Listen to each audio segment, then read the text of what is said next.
Next y is equal to, नीट बघा त्याच्यामध्ये काय काय टर्म दिले आणि लॉगची आपल्याला एक प्रॉपर्टी बघायची यात. ठीक आहे, क्वेश्चन आधी सगळ्यात आधी लिहून घ्या. तिथे म्हणायचं आपण गिवन किंवा y is equal to answer लिहायला स्टार्ट सध्याला केलं तरी चालेल, कारण क्वेश्चन तुमच्या समोर आहेतच. आता याच्यामध्ये बघा, तुम्हाला जर लॉगची एक प्रॉपर्टी मी साईडला लिहून देतो, तुम्ही आधी लिहिली की नाही मला माहीत नाही, बट तरी आपण इथे बघणार आहे. सगळ्यात पहिले लक्ष द्या,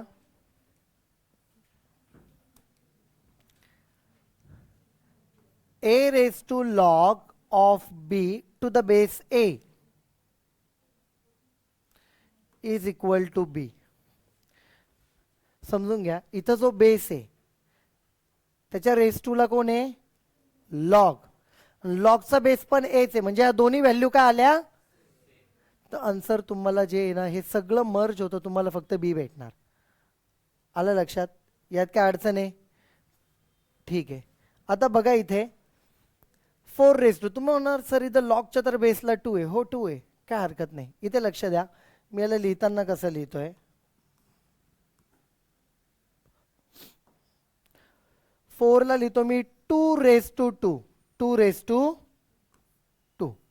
त्याच्या ब्रॅकेट रेस टू कोण आहे? Log of sine X to the base 2. म्हणजे 4 ला आपण काय लिहिलं? 2 रेस टू 2. या त्याच्या रेस टू ला ही टर्म येते आपण लिहिली. मध्ये काय परत इथे प्लस 9. 9 ला काय लिहू मी? 3 रेस टू 2. ठीक आहे, 3 चा स्क्वेअर आहे ना 9. रेस टू कोण वरती? Log to the base 3 of cos of x. गडबड करू नका, ते काय 3 इंटू 3 होत नाही वरती रेस टू इथे. ओके, चला आता याच्यामध्ये आपल्याला काय करायचंय? दुसरी टर्म. आता आपल्याला ऑलरेडी माहिती आहे log of a raise to b असेल तर त्याला b लॉग a आपण लिहू शकतो, म्हणजे b खाली येणार. तर त्याचे उलट पण करता येईल ना, b जर खाली असेल तर हा वरती जाईल तिकडे. मग त्याच पद्धतीने सगळ्यात पहिले तर मी तुम्हाला एक स्टेप लिहून देतो इंडेक्सची.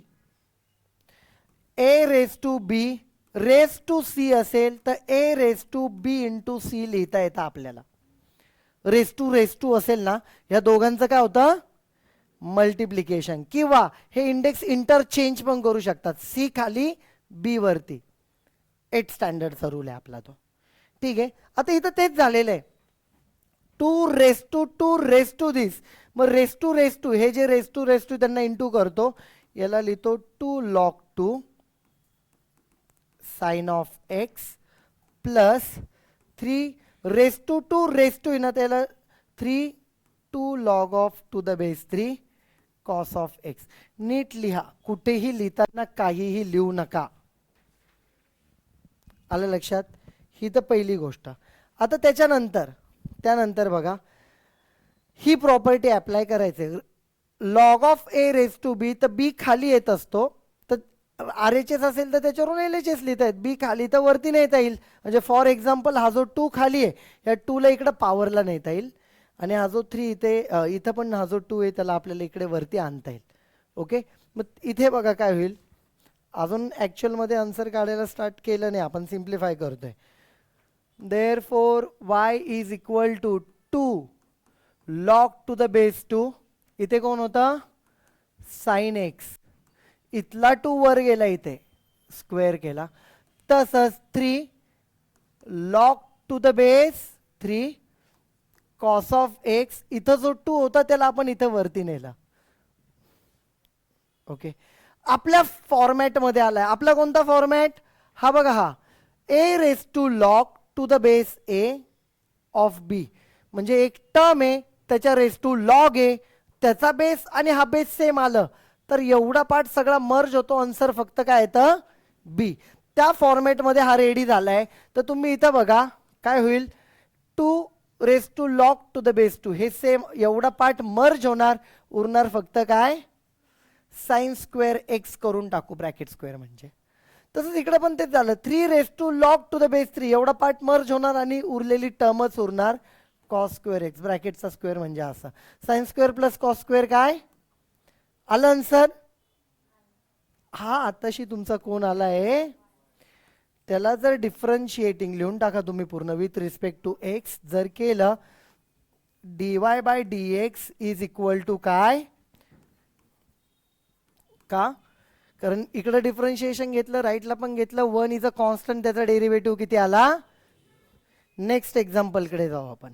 पुढच्या एक्झाम्पलमध्ये तुम्हाला काय दिलेलं आहे बघा, जवळपास तसंच एक्झाम्पल आहे.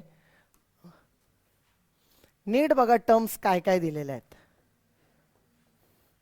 वाटलंच तर डिरेक्टली आपण इथे एक टर्म लिहू. हे बघा रेस टू आहे, त्याच्या रेस टूला लॉग आहे. पण तुम्ही जर इथं नीट बघितलं ना, मी वाटलंच तर एकदा लिहितो, y is equal to a raise to log to the base a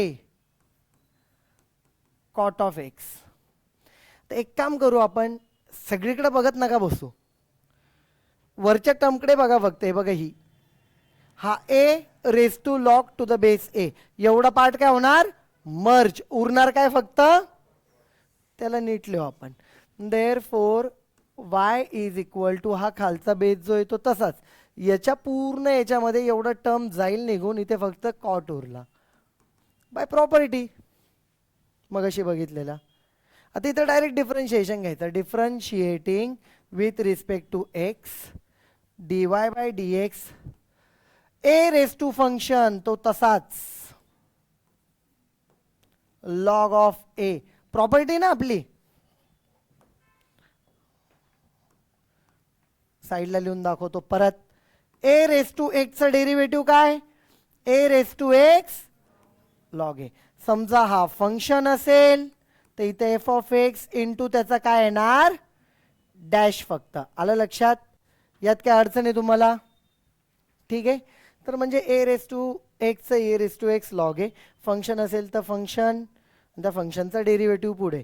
तसंच इथं a raise to function, a raise to function आहे, a raise to function log a into त्या फंक्शनचा परत काय आला डेरिव्हेटिव्ह, ठीक आहे.